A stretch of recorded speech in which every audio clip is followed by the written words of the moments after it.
But first, let me begin by clarifying the purpose of nonviolent communication. Its purpose is to help you to do what you already know how to do.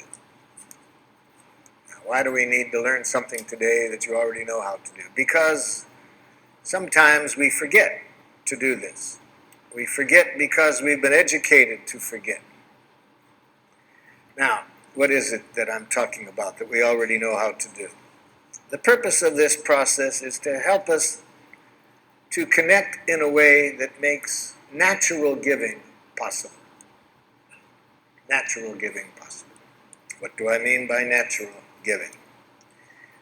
Let me do you a song to make it clear what I mean by natural giving.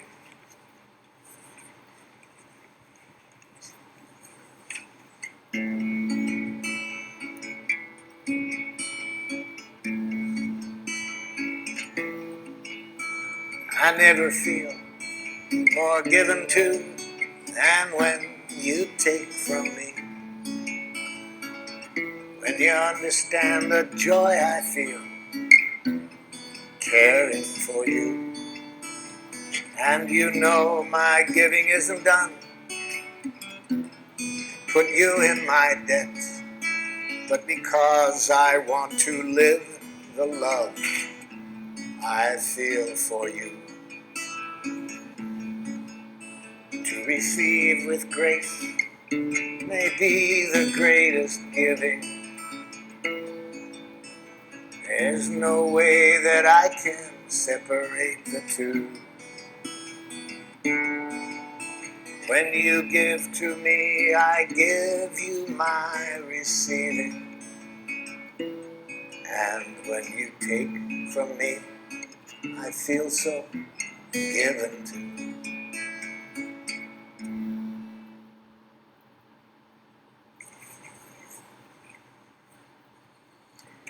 You all know that giving.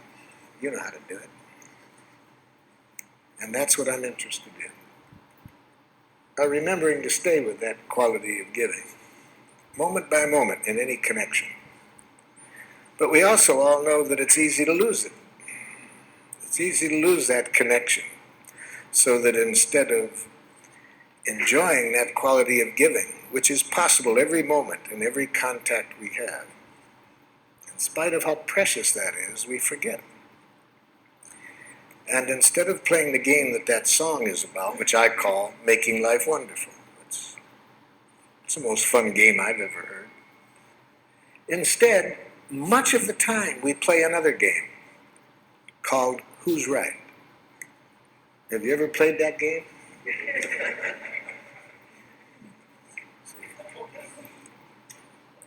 It's a game where everybody loses. So isn't this amazing that we all know about this quality of giving that the song was about? It's possible every moment. We find that the richest thing to do. And much of our life we end up playing Who's Right? Now the game of Who's Right involves two of the most devious things human beings have ever come upon. One, punishment. See, because if you're wrong in the game of Who's Right, then you deserve to suffer. Can you imagine a more diabolical concept to educate people? So, if you haven't already abstained from punishment, I'm sure by the end of the day that will no longer be a part of your consciousness. No more punishment. You won't do it in your families. We'll get rid of it with criminals. It just makes things more violent. We'll find other ways to deal with other nations besides punishment. No more punishment. No more reward. It's the same game. It's part of the game of Who's Right. If you're right, then you get rewarded. If you're wrong, you get punished. No more. No more. It's created enough violence on the planet. No more guilt induction. See? No more shame. No more concepts of duty and obligation. Just what the song is about. Natural giving. So how did we get off target? We got off target, according to Walter Wink, theologian who writes in his book, The Powers That Be. We got off target about 5,000 years ago. We got off target because we started to get some wild thinking. Wild thinking that human beings are innately evil. When you believe that human beings are innately evil, then if things aren't going as we would like, what's the corrective process?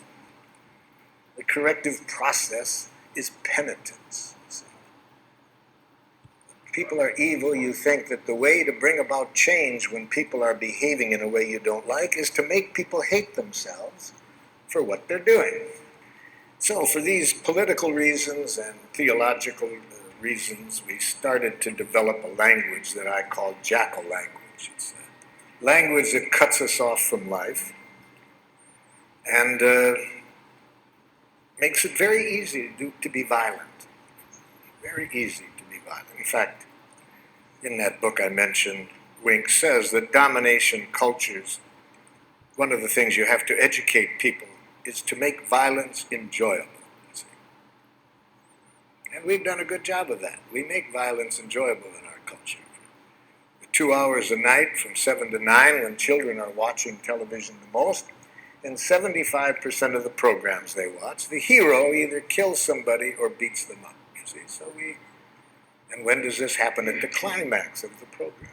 We've been educated for quite a while to make violence enjoyable. So even though I think what that song was about is what is really closer to our nature, this natural giving, we've been educated to make violence enjoyable.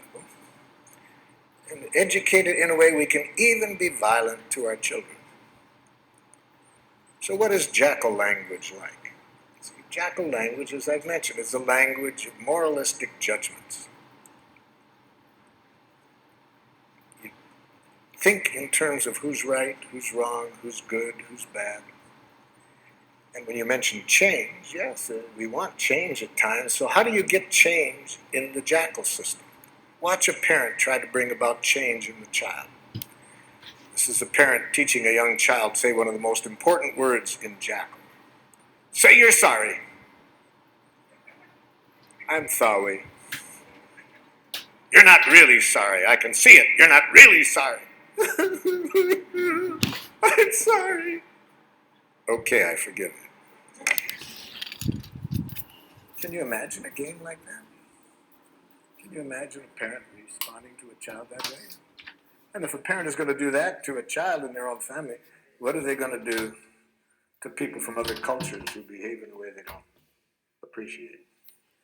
So, of course, you're going to have violence wherever you have this kind of thinking. In cultures that do not have this thinking, you don't see violence. So, that's how we got off target. Even though we could be playing the game Make Life Wonderful each moment, we've been educated for quite a while to play another game, Who's Right? So what are the parts of this game of who's right? I've just mentioned one of them. One part is moralistic judgments, learning how to go up to our head and think basically in terms of right and wrong, good and bad, normal, abnormal. I learned this game very well. I speak several dialects of jackal. I grew up from Detroit. We spoke a rather harsh dialect of jackal. We might call it Detroit jackal. For example, if I'm out driving and someone is driving in a way that I don't like, and again, I want to install change, you see, I roll down the window, idiot! Now, theoretically, the person is supposed to repent. See? I confess I was wrong, sir. I will change the error of my ways. It's a great theory. It didn't work. I've tried it more than once. It doesn't work. So I thought maybe it was that particular dialect of jackal. So I decided to get the more cultured use of jackal. So I went to the university and got a doctor's degree in professional jackal. Now when somebody's driving in a way I don't like, I roll down the window. Psychopath! Still doesn't work. You see. There's another part of this language of Jackal. Amtssprache. Amtssprache. That's very important. You see, a language that denies choice, denies responsibility for our actions. I use the word Amtssprache for this part, having read an interview with the Nazi war criminal Adolf Eichmann at his trial for war crimes in Jerusalem. Eichmann was asked, was it hard to send tens of thousands of people to their death? And Eichmann answered candidly, he said, to tell you the truth, it was easy. Our language made it easy. That interview that answer shocked his interviewer. And his interviewer said, what language? Eichmann said, in fact, my fellow Nazi officers and I, we had our own name for our language. We called it Amtssprache. Amt in German means office, and Sprache, language. I'd call that bureaucratic language. He was asked for some examples. Eichmann said, it's a language in which you deny responsibility for your actions. So if somebody asks you why you did it, you say, I had to. Then you don't feel so bad if you have to do it. You see, you're not responsible. But why did you have to, Jack? Superior's orders. Company policy. They made me do it. I couldn't do elsewise.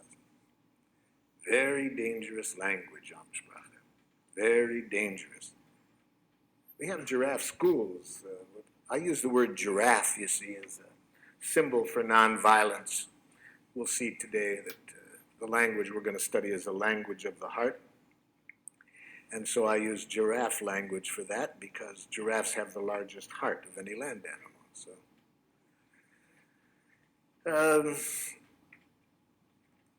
giraffe requires always being conscious of choice, you see. We never do anything that we don't choose to do. But I was teaching giraffe to a group of parents and teachers in one community, and we have giraffe schools throughout the world. We have 5 in Israel, 4 in Palestine, some in Serbia, and so forth. And in giraffe schools, of course, we want to make sure that certainly that the teachers and parents never use Amtssprache. It's one of the most dangerous languages in the world. To teach a child, you have to do something. So I was saying this one time in St. Louis, Missouri, to a group of parents and teachers. A mother got very upset. She said, but there are some things you have to do, whether you like to do it or not. It's our job as parents to teach our children what they have to do. I mean, there's things I do every day that I hate to do, but there just are some things you have to do. I said, could you give me an example? She said, well, easy, there's so many, let me think. Okay, like when I leave here tonight, I have to go home and cook. I hate to cook. I hate it with a passion, but I've done it every day for 20 years. Even when I've been sick. Well, I said, I'll be very happy today to show you another way of thinking, another language that I hope would open up happier possibilities for you. Well, I'm pleased to report she was a rapid giraffe student. She went home that very evening and announced to her family that she no longer wanted to cook. I got some feedback from her family. Feedback came 2 weeks later when I swung through that city again and was doing an evening workshop. And who shows up? Her 2 older sons. She had 4 sons. They came up at the beginning to introduce themselves. And I said, hey, I'm glad you guys came up here. I've been very curious what's going on in your family. Your mother's been calling me regularly, telling me about all the changes she made in her life since the training. And like, what happened that first night when she came home and announced that she no longer wanted to cook? The oldest son said to me, Marshall, I said to myself, thank God.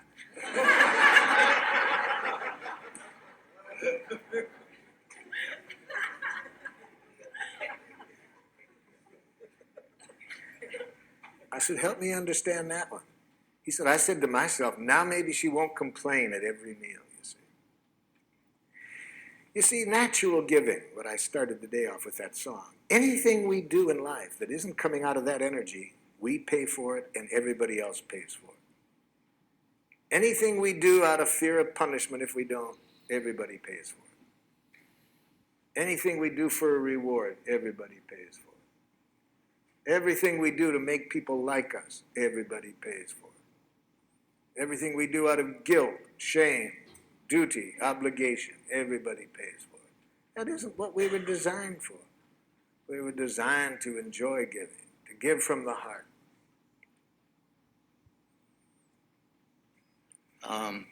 Marshall? Yes. I'm over here. My son brought me to one of your seminars, and I met you some 10 years ago. Yes. In Oakland. Yes. Now I'm trying to bring my son back to come here, and he said last night when I told him I was coming here, he said, well, why don't you go? I have a couple of appointments. Maybe you could teach me something. So I thought I would come to learn something. Maybe I could teach him. But I'd like to teach him, and I don't know how to do that.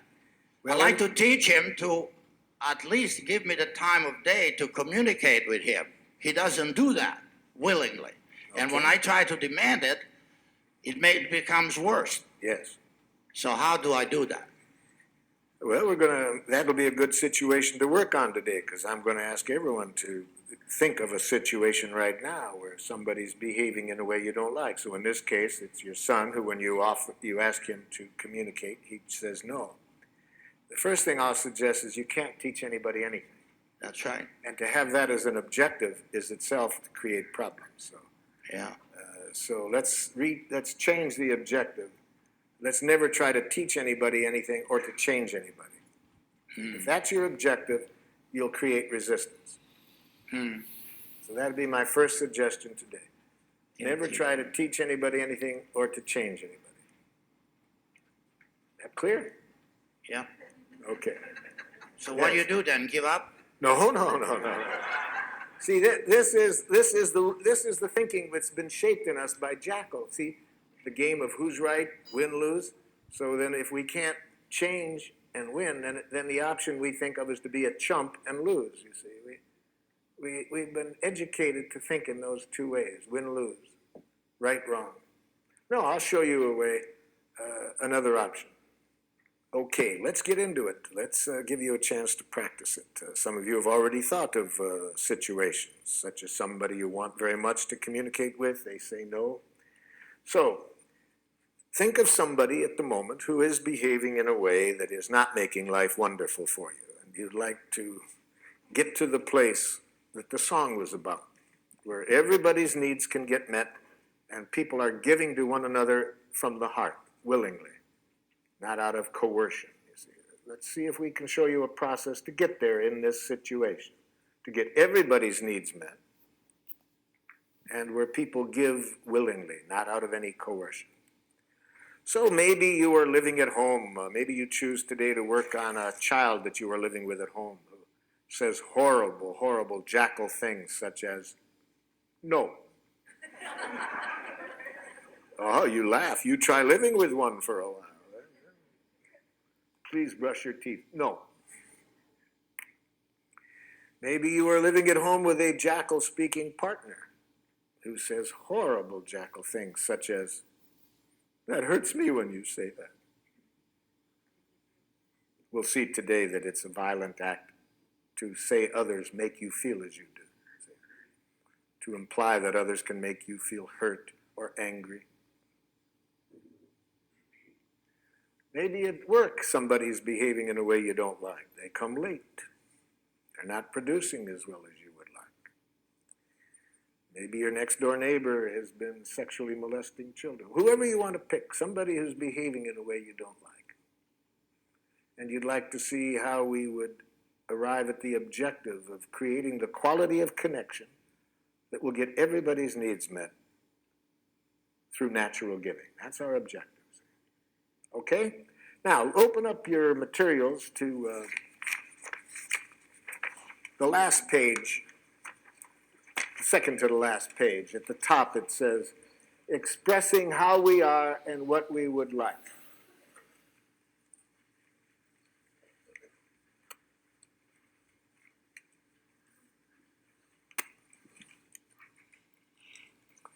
And it says under A, think of someone who does something that makes life less than wonderful for you. So this person that I'm asking you to think about, who's presently behaving in a way you're not crazy about, and what I'd like you to do is answer this question. Write here one thing that the person does that you don't like. We're going to work on one specific action that the person does that you don't like to get you familiar with the process today. Maybe the person does several things, but we're going to show you how the process works by showing you how to communicate with the person about one specific thing they do. So write under A, one thing this person does that you don't like.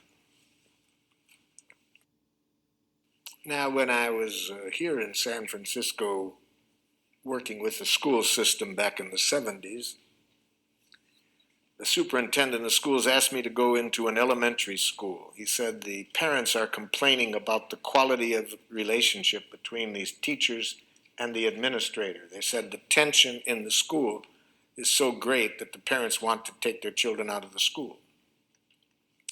So he asked if I would go in and see if I could open up better communication between the staff and the administrator.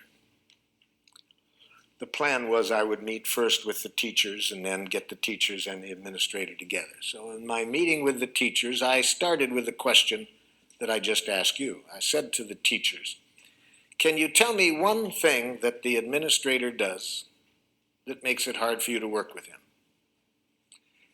I was asking for an observation, a concrete behavior. What is one thing he does? The first teacher to respond said this: he has a big mouth. Now, can you see the difference between the question I asked and the answer I got? I did not ask, what size mouth does the principal have? So this teacher was giving me an evaluation, an analysis that implies wrongness. You see, we've been so trained to think that way that sometimes we can't separate fact and opinion. All we see is our enemy image. Whether it's an individual or a nation, we have been trained to think in enemy images, wrongness. It obscures reality. We don't see the behavior, we just see our enemy image. In his book, Out of Weakness, Andrew Schmuckler says that when cultures are taught to think this way, not to just see the person, but an image, a judgment they've made, bombs are never far away. You see. So I pointed this out to the gentleman that this was not an answer to my question. I wanted to know one thing the principal did. This man was stuck. He just couldn't get it. The woman sitting next to him tried to help. She says, well, I know what he's referring to. I said, okay, help him out. What's one thing that the principal does? He talks too much. No, too much is a judgment. I ask for an observation, not a judgment. See, this is how jackal-speaking people think. They really have been brought up to think there is such a thing as a just right amount of everything. And too much and too little, and that they know what it is, see? So they think that way. It doesn't make resolving conflicts too easy with them. When people have an idea that there's a right and a too much and a too little, and they know what it is. And especially when they mix it up with an observation. I was just asking, what does the person do? And again, for the second time, this person couldn't see the behavior separate from the judgment. A third person tried to help. Well, I know what they're talking about. Okay, what? He thinks he's the only one that has anything worth saying. No, telling me what you think he thinks is an evaluation you're making of what you think is going on in his head. I was asking for what does he do? A fourth woman said, he wants to be the center of attention all the time. I said, now you're giving me a judgment or a diagnosis of his motives. Even if it's accurate, it's a diagnosis of his motives. It's not an observable behavior. My question was, what does he do? Now the entire faculty sits there quiet. Nobody can answer the question. And one of the women said to me, boy, Marshall, that's hard to do. Yes. In fact, the philosopher Krishnamurti says that to observe without evaluating is the highest form of human intelligence. You see. So those of us who have been taught to think in these enemy images, immediately to think right, wrong, good, bad, normal, abnormal, appropriate, inappropriate, to this, to that, we can't see reality. All we see is our enemy images. Well, with great help, with great effort on my part, I finally got them to get rid of the images and answer this simple question: what does he do? There was several things, but the one that they wanted particularly to start working with him on was this: that during their once-a-week faculty meetings, regardless of what was on the agenda, he would relate it to a war experience or a childhood experience. And the average meeting lasted 20 minutes longer than it was scheduled. Okay, that answered my question of what he did. He talked about war experiences, childhood experiences, rather than sticking to the agenda. I said, have you called that to his attention? And they said, well, we can see now that when we tried to talk to him about it, these other judgments get mixed in, and he gets defensive. So they thought it would be a good idea to talk to him about it, but they asked if I would be at the meeting just in case. So I attended their next staff meeting, and I saw rather quickly what they were talking about, because almost as soon as an issue came up, the principal would say, oh, that reminds me of a time, and he would start to tell a story. And I was waiting for somebody to confront him on this in Giraffe, but instead of that, there was a lot of nonverbal jackling going on.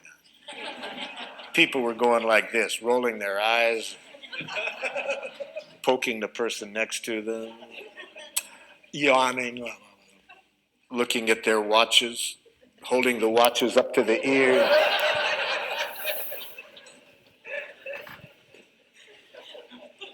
And I watched this scenario going on for a while, and I said, excuse me, but isn't somebody going to say something? Now there's a silence, and the man who spoke up in our first meeting, I could just see him getting his courage up. And he looks at the principal and says, Ed, you have a big mouth. So let's see if whether what you wrote down answered the question I asked. Is it an observable behavior, or did you mix in any evaluation? And my two friends here will help us to make this evaluation. This animal has been taught to, somewhat like a police dog, to sniff out narcotics. If there's any jackal mixed in, he will howl. If you answered the question, this animal will dance. So, sir, what did you write down? My dad blames my wife for my choices.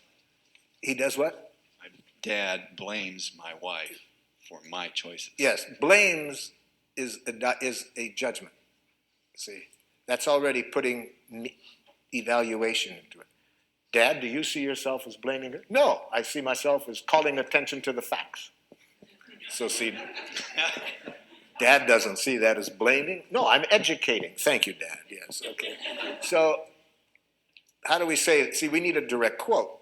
We need to give it, to make it an observable behavior, we need to say, my father says, what? All of his problems. You are responsible for all of his problems. Wait a minute. He says this to the wife. You are responsible for all of his problems. That's it. Yes, okay, that's a direct quote. That's what he says. That's giraffe language. You made a direct quote. Okay? See, as soon as you have the word blame in your consciousness, it's going to change the whole energy with which you approach the person, because you're basically making a judgment of them as blaming, which everybody knows is wrong. Yes? I have the mic. Oh, excuse me. Lately, my son is not doing his history homework. Okay. My dad makes harsh judgments and insulting remarks. Oh my God, you've killed my poor jackal.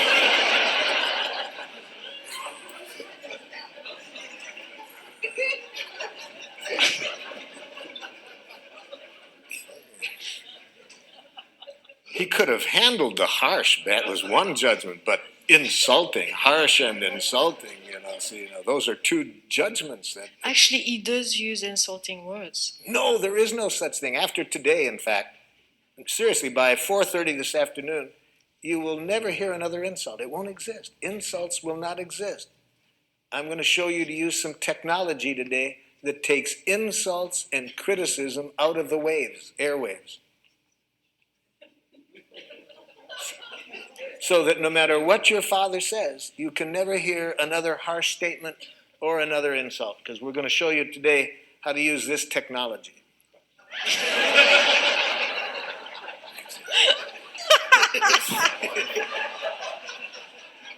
And with this technology, it will be impossible for you to hear criticism, harsh remarks, insults. With these ears, all you can hear is the only thing human beings are ever saying. Please and thank you. See, that's all. We're going to show you today that all what used to sound like criticism, judgments, blame, are simply tragic, suicidal expressions of please. My brother Yes. yells at me to get in the car to go to school, and then he makes me late to school. Who yells?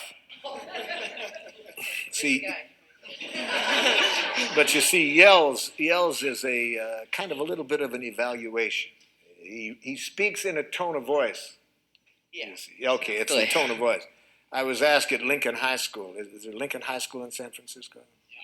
Many years ago, I was asked to work with the faculty there. They were having a lot of tension amongst the faculty, racially, ethnically. There was a lot of tensions. And the superintendent asked me to work there, and I started the day asking, tell me something that somebody else on the faculty does that you don't like.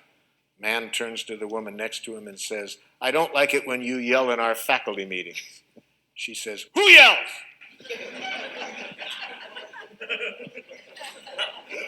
Now, she was from a different culture than this man. See, what was yelling in her culture was quite different. And about 10 minutes later, when she started to yell at him by her own definition, I saw a difference, So raises the voice when he's asking you to get ready for school. Yes. Or just kind of gets angry at me to get in the car. Now, gets angry, that's maybe accurate, but it's a diagnosis. We don't know whether he's angry. He might be scared that, you're going to miss school.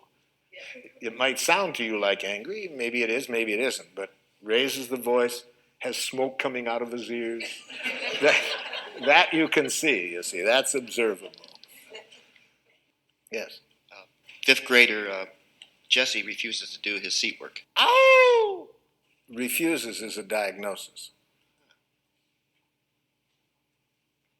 Maybe an accurate diagnosis, but it doesn't tell me what he does. He just says, no, I don't want to do it. Says, no, I don't want to do it. That's the behavior.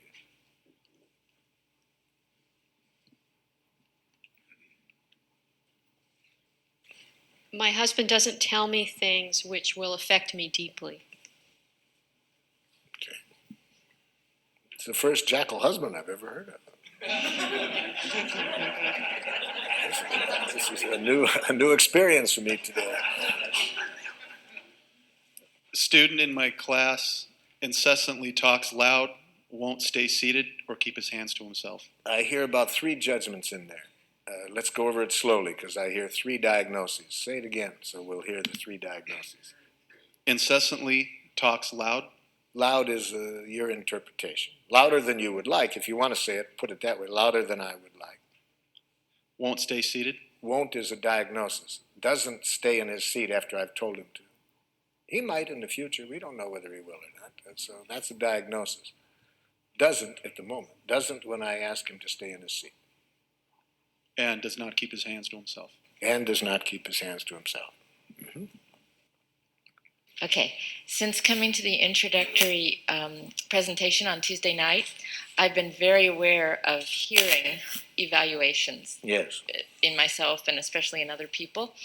And so I started to wonder, are all of those violent communications, or would there be a way that some of those are, according to this model, nonviolent? I would say that any evaluation of others that implies wrongness is a tragic expression of an unmet need. Tragic in the sense, for two reasons. First, it decreases the likelihood that we will get what we want. Even if we don't say it out loud, even if we think it, if we are even thinking that what somebody else does is wrong, it decreases the likelihood that we will get what we want. And second, it increases the likelihood of violence. So what could be more tragic than that, than expressing ourselves in a way that gets in the way of our getting what we want and increases violence? So anything that we want to say that implies wrongness on the part of the other person, I'm suggesting, is a tragic, suicidal expression of an unmet need. Say the need. Learn a need consciousness, which is what we're going to get to now, you see. That's how we evaluate in nonviolent communication. We evaluate from the heart. We make judgments, but we make need-serving judgments. We judge whether what people are doing is meeting needs or not. We don't moralistically judge the person for what they did. We judge whether it's serving life or not, because needs are our direct connection with life. They're the life that's going, needs are the life seeking expression within us. So we evaluate with reference to that. And that requires two kinds of literacy, feelings and needs. So let's be sure that we are all speaking the same language when I use the term feelings and needs. So under B, it says, imagine that you are talking directly to the person and express how you feel when the person acts in the way described above. And use this form. Again, we're talking to the other person, we're telling them now what they did, and we say, when you do this, I feel how? How do you feel when the person does what you wrote down under A? Write that down.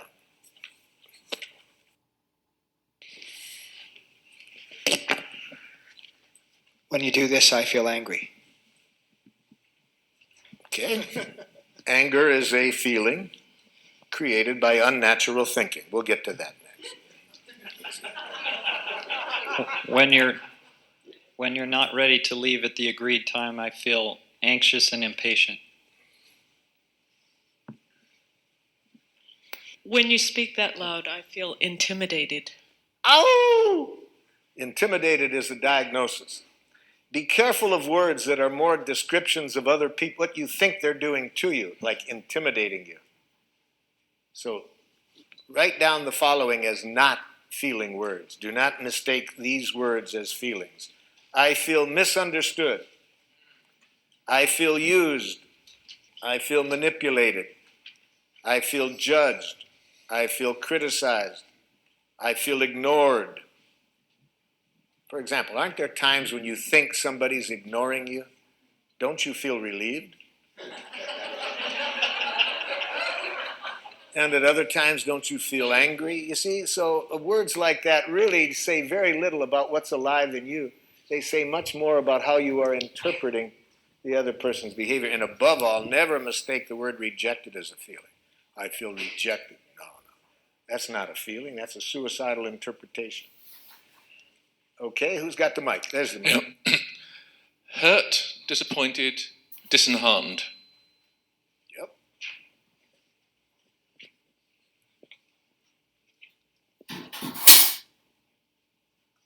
Feel angry and betrayed. Angry, yes. Oh, for betrayed. Betrayed is one of those words like intimidated, ignored, misinterpreted, used, manipulated. It's more a diagnosis of the other person than a feeling. What about contracted? Contracted? If you mean tense and like that, okay, if it's that.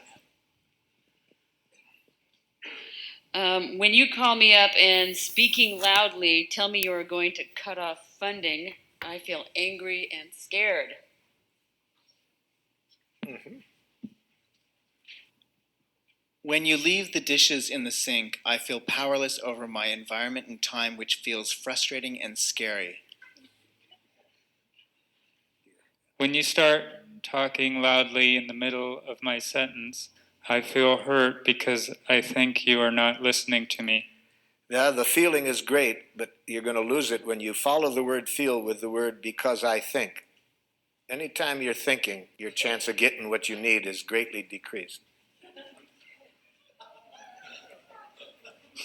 Especially when you follow the word think with the word you. Then I think you not only won't get heard, I predict a defensive, aggressive reaction.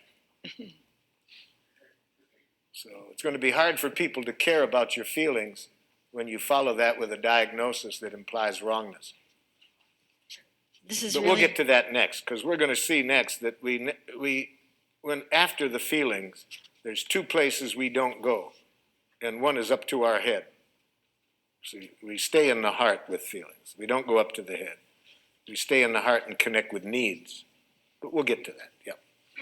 If we want to use nonviolent communication, we want to be sure that we do not use the feeling in a violent way, because feelings can either connect us at the heart or they can contribute to more division and violence.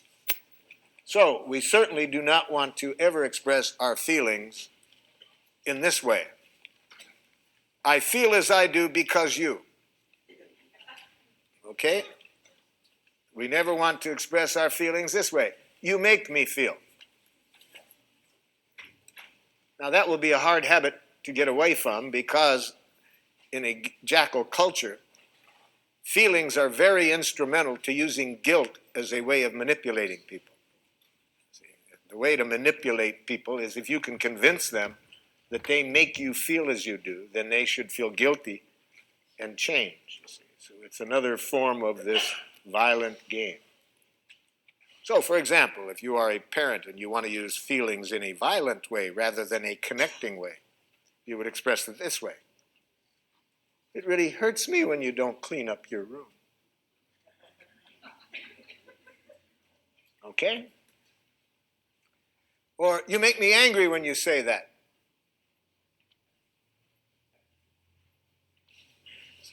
I was talking during the break about one of my happiest days as a parent was when my oldest son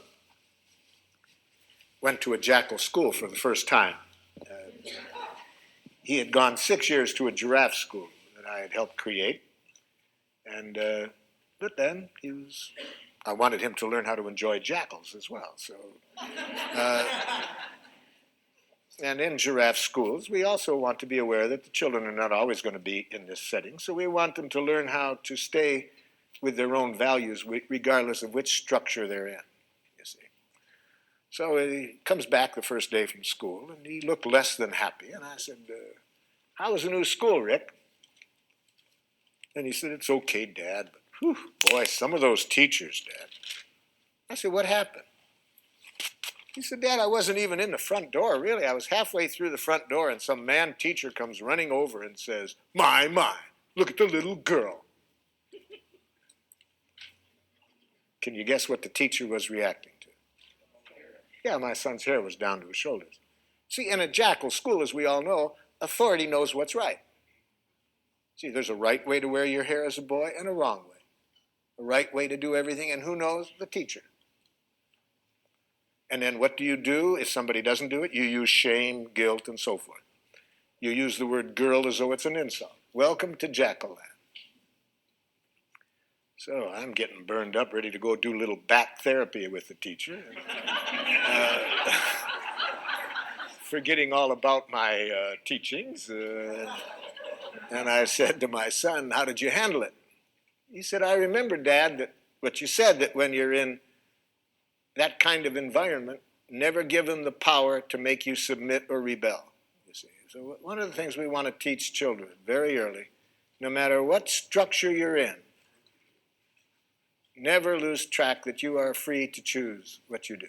Don't allow institutions to determine what you do.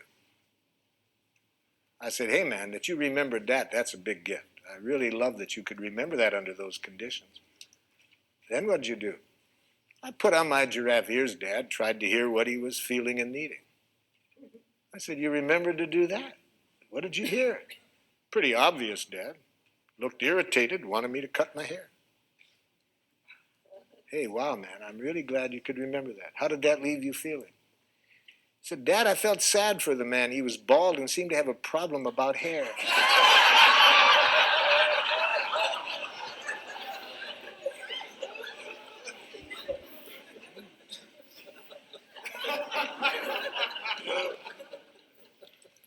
So we want children, the same thing we want to teach adults.